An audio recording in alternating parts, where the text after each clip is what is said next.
So dry blasting cleans by shear force. So imagine propelling dry abrasive particles at the surface, hitting with force, and cleaning or trying, and note I say trying, to create some type of finish on the part. Obviously, vapor honing is completely different than that, being that we have water mixed with the abrasive. There are a couple major benefits with the lubricating nature of the water and the media. Obviously, number one being the impact or the force.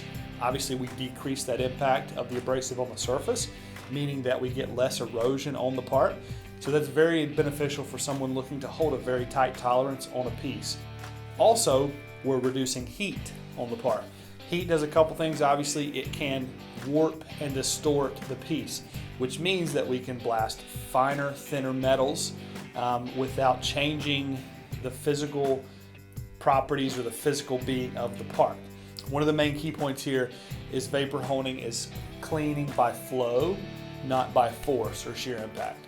So you have water mixed with all the abrasive particles. When they hit the part, the water's cushioning the abrasive and it starts flowing.